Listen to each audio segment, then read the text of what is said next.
Skin কেয়ারের কথা মাথায় আসলে প্রথমেই অনেক আপুদের যে চিন্তাটা মাথায় আসে যে স্কিন কেয়ার মানে হচ্ছে অনেক অর্থ ব্যয় সাপেক্ষ একটা ব্যাপার। ঘটনাটা পুরোপুরি মিথ্যা তা না। স্কিন কেয়ার প্রোডাক্ট, বিশেষ করে ব্র্যান্ডেড প্রোডাক্টের কিন্তু বেশ চড়া দাম, এবং সেই ধরনের প্রোডাক্ট যদি আপনি অনেকগুলো কেনেন, অনেক ধরনের স্কিন কনসার্নকে চিন্তা করে কেনেন, অবশ্যই একটা বড় ধরনের ব্যয় সাপেক্ষ ব্যাপার তো বটেই। আজকে আমি কথা বলবো সেই সকল আপুদের জন্য যাদের বাজেট কম কিন্তু লং রানে আপনারা চাচ্ছেন একটা হেলদি স্কিন রাখার জন্য, বয়সের চাপটা একটু দেরিতে আসুক, স্কিনটা একটু টান টান থাকুক, একটু উজ্জ্বল থাকুক, সমস্যা মুক্ত থাকুক। তাহলে আজকের ভিডিওটা আপনাদের জন্য। আজকে আমি আপনাদের সাথে শেয়ার করব কিভাবে কিছু ছোটখাটো লাইফস্টাইল চেঞ্জেস এবং অল্প কিছু প্রোডাক্ট দিয়ে আপনার স্কিনটাকে অনেকদিন পর্যন্ত ভালো রাখা সম্ভব। Welcome back to style with me by Sajiya, and today without any further ado let's get started. প্রথমে আমি যে পয়েন্টস গুলো নিয়ে কথা বলবো সেগুলো কিন্তু বিনামূল্যেই অ্যাচিভ করা সম্ভব। কিভাবে বললেই বুঝতে পারবেন। নাম্বার 1 হচ্ছে আপনার স্লিপিং হ্যাবিট।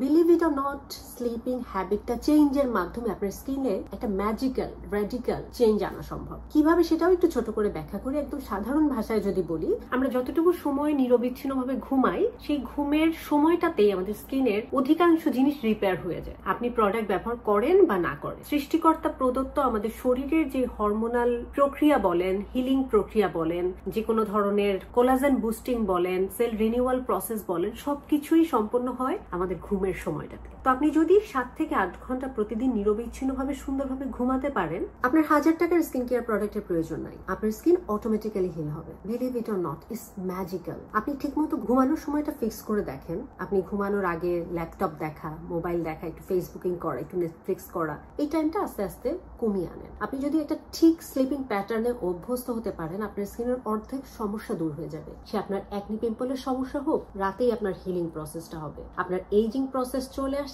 প্রিম্যাচিউর এইজিং চলে আসছে, আপনি ঠিকমতো ঘুমান, আপনার কোলাজেন প্রোডাকশনটা ঠিকঠাক মতো হলে দেখবেন স্কিনে অটোমেটিক্যালি একটা হেলদি গ্লো চলে আসবে। রিঙ্কলস, ফাইন লাইন্স গুলো দেরিতে ফর্ম হবে, ডার্ক সার্কেল কমে যাবে, স্কিন পালপি লাগবে, হেলদি লাগবে। সব ধরনের কাজগুলোই ঘুমানোর সময় হয়। ঠিকঠাক মতো ঘুমান, অনেক দামি প্রোডাক্ট ব্যবহারের প্রয়োজন নাই। একটা সার্টেন টাইম পর্যন্ত ঘুমানোটাই আপনার স্কিনটাকে অনেক বেশি বুস্ট করবে। নাম্বার 2 হচ্ছে পানি। এক্ষেত্রে পানি খাওয়া এবং পানি ত্বকে ধরে রাখা দুটাই সমানভাবে গুরুত্বপূর্ণ। পানি খাওয়া বলতে আমরা যেটা বোঝাই, প্রতিদিন 2 থেকে 3 লিটার পানি খাওয়াটা খুবই ভালো স্কিনের জন্য। পানি খাওয়া মানে আপনার ত্বকের যথাযথ পরিমাণ পানি থাকা। ত্বকের কোষে যখন যথাযথ পরিমাণ পানি থাকবে, তখন কিন্তু আপনার স্কিনটা অটোমেটিক্যালি পালপি লাগবে। এবং দ্বিতীয় যে ব্যাপারটা, সেটা হচ্ছে পানি বেশি খাওয়ার দরুন আমাদের শরীরের টক্সিনটা বের হয়ে যাওয়ার সুযোগ পায়। টক্সিনটা বের হয়ে গেলে অ্যাকনি পিম্পলের সমস্যাটা কমে যায়, ফ্রি র্যাডিক্যাল ড্যামেজ থেকে ত্বক রক্ষা পায়, বয়সের ছাপ কম মাসে pulpy healthy glowy skin automatically চলে আসে। এবং পানি খাওয়ার মাধ্যমে পানিটা কোষে আমরা পৌঁছালাম, কিন্তু এই কোষে পানিটা যেন ধরে রাখা যায়, এই জন্য কি করতে হবে জানেন? আপনার স্কিন ব্যারিয়ারটা মজবুত করতে হবে। আপনার উপরে এই স্কিন ব্যারিয়ারটা কাজ করে স্কিনের গেটের মতো। আপনার এই গেট যত মজবুত হবে, ভিতর থেকে পানিটা কম বাষ্পীভূত হয়ে যাবে। আর পানি যত কম ত্বক থেকে উড়ে যাবে, পানি বেশি থাকবে যখন, তখনই পালপি লাগবে। এমন কোন হাবিজাবি প্রোডাক্ট ব্যবহার করবেন না যেটা আপনার ত্বকের ক্ষতি করে, স্কিন ব্যারিয়ারটাকে ড্যামেজ করে। স্কিন ব্যারিয়ার ভালো থাকলে, ড্যামেজ না হলে, আপনি যদি কোনো প্রোডাক্ট ব্যবহার নাও করেন, ওয়াটার রিটেনশন আপনার ভালো থাকবে। এবং যেহেতু স্কিন ব্যারিয়ার নিয়ে কথা বলছিলাম, ওয়াটার রিটেনশন নিয়ে কথা বলছিলাম, এবং এই স্কিন ব্যারিয়ারটা ভালো রাখার জন্য দিনে একটা এবং রাতে একটা প্রোডাক্টই যথেষ্ট। দিনের বেলাতে সানস্ক্রিন, উচ্চ SPF যুক্ত 30+ সানস্ক্রিন। আপনার ত্বকের ধরন অনুযায়ী, আপনার বাজেট অনুযায়ী আপনি যে কোনো সানস্ক্রিন কিনতে পারেন, কিন্তু দিনের বেলাতে একটা সানস্ক্রিন ব্যবহার করতেই হবে। এতটুকু ইনভেস্ট আপনাকে স্কিন কেয়ার করতেই হবে যদি আপনি স্কিনটাকে ভালো রাখতে চান। এবং রাতের বেলাতে একটা হাইড্রেটিং, ভালো এমোলিয়েন্ট যুক্ত ভালো একটা ময়েশ্চারাইজার আপনাকে কিনতে হবে। আপনার ত্বকের ধরন অনুযায়ী, আপনার ত্বক ড্রাই হোক বা অয়েলি হোক, রাতে একটা ময়েশ্চারাইজিং ক্রিম আপনাকে রাখতে হবে। যে ক্রিমটার কাজ হবে এই পানিটা যেন উড়ে চলে না যায়, পানিটা আপনার ত্বকে ধরে রাখার জন্য একটা ময়েশ্চারাইজার আপনাকে ব্যবহার করতে হবে। এই দুইটা প্রোডাক্ট দিলে মোটামুটি পরিমাণে আপনার স্কিন কেয়ার কিন্তু ডান। 4 নাম্বার যে পয়েন্টটা, সেটা হচ্ছে খাবার। অ্যান্টিঅক্সিডেন্ট সমৃদ্ধ খাবারটা ডায়েটে রাখার চেষ্টা করবেন, যেটা আপনার স্কিনটাকে অনেক বছর পর্যন্ত ভালো রাখতে সাহায্য করবে, এজিং প্রসেসটাকে স্লো ডাউন করবে। আপনি উপরে যত অ্যান্টি এজিং প্রোডাক্ট ব্যবহার করেন না কেন, এটা একটা সার্টেন অ্যামাউন্ট পর্যন্ত আপনাকে হেল্প করতে পারে। বাট ভিতর থেকে যদি আপনি ওই যে সেলার আপুরা বলে না, ভিতর থেকে ফর্সা, ভিতর থেকে সুন্দর, এটা হওয়ার জন্য কোনো পাউডার খাওয়ার দরকার নাই, কোনো কোলাজেন পাউডার খাওয়ার দরকার নাই। আপনি ভিটামিন সি যুক্ত খাবার দাবার ডায়েটে ইনকর্পোরেট করেন, শাকসবজি, ফলমূল, যা আমরা সবাই জানি, সে ধরনের ধরনের খাবার খান, পুষ্টিকর খাবার খান, স্কিন অটোমেটিক্যালি ভালো থাকবে। 6 নম্বর পয়েন্ট যেটা আপনি বিনা খরচেই করতে পারবেন এবং অনেক দিন আপনার স্কিনকে ভালো রাখবে, সেটা হচ্ছে আপনি না বুঝে অপ্রয়োজনীয় স্কিন কেয়ার প্রোডাক্ট ব্যবহার বন্ধ করেন। আপনার স্কিনে যেটা প্রয়োজন নাই, আপনি জানেন না এটা আপনার দরকার কি দরকার না, একটা রিভিউ দেখে, একটা ভিডিও দেখে, একটা বিজ্ঞাপন দেখে আপনি কিনে ফেললেন, ওটা আপনার স্কিনে প্রয়োজন নাই। এটা কি করবে জানেন? আপনার স্কিনে ভালোর থেকে আপনার স্কিনটা খারাপ করবে। রিভিউ একটা জিনিস ভালো হতেই পারে, কিন্তু এটা আপনার স্কিনে প্রয়োজন আছে কিনা এইটা যাচাই করাটা ইম্পর্টেন্ট। আপনি একটা অয়েলি স্কিনের প্রোডাক্ট দেখে আপনি ড্রাই স্কিনে অ্যাপ্লাই করলেন, কাজে দিবে?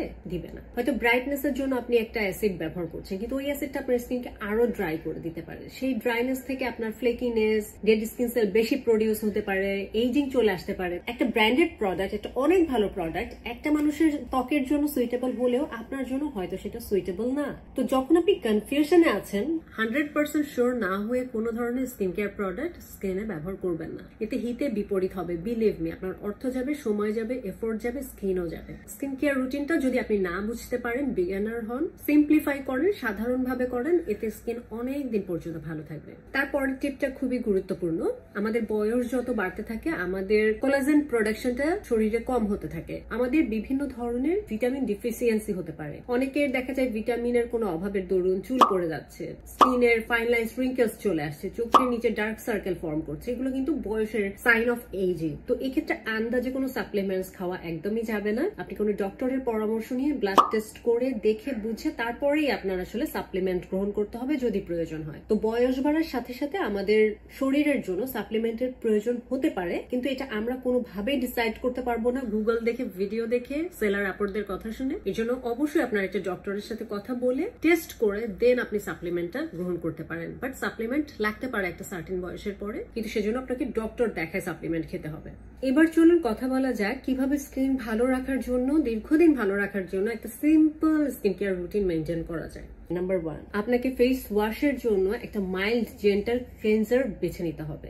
অবশ্যই খেয়াল রাখবেন ক্লিনজারটা যেন মাইল্ড হয়, জেন্টাল হয়, আপনার স্কিনে কোনো হার্শনেস তৈরি না করে। মুখ ধোয়ার পরে যেন স্কিনটা টান টান লাগে এমন ক্লিনজার কখনো ব্যবহার করবেন না। হাইড্রেটেড থাকে মুখটা, এই ধরনের ক্লিনজার খুঁজে বের করতে হবে, বা আপনার ত্বকের সাথে মানানসই একটা ক্লিনজার বাছতে হবে। নাম্বার 2, দিনের বেলাতে একটা সানস্ক্রিন আপনাকে অ্যাপ্লাই করতেই হবে। এর কোনো মাফ নাই, ঘরে থাকেন বা বাইরে থাকেন, সূর্যের আলো যে সকল জায়গাতে পৌঁছাচ্ছে সেই সকল জায়গাতে সানস্ক্রিন মাস্ট। 3 নাম্বার হচ্ছে রাতের বেলাতে একটা ভালো ময়েশ্চারাইজার অ্যাপ্লাই করতে হবে। ভালো ময়েশ্চারাইজারের ভিতরে বয়স অনুযায়ী, ত্বক অনুযায়ী, ত্বকের ধরন অনুযায়ী ময়েশ্চারাইজার বাছতে পারেন। অয়েলি স্কিনের জন্য জেল বেসড ময়েশ্চারাইজার গুলো ভালো। ড্রাই স্কিনের জন্য এমোলিয়েন্ট বেশি, একটু বেশি তেল তেলে ধরনের ময়েশ্চারাইজার ভালো, এটা আমরা সবাই জানি। এবং যেই ত্বকের অধিকারী হন না কেন, চেষ্টা করবেন এমন ধরনের ময়েশ্চারাইজার বাছতে যেটা ফ্রেগ্রেন্স ফ্রি, নন কমিডোজেনিক, পোরসকে বন্ধ করে না, ক্ষতিকারক কেমিক্যাল মুক্ত, সেফ অ্যান্ড সাউন্ড, এই ধরনের ময়েশ্চারাইজার বাছার চেষ্টা করবেন।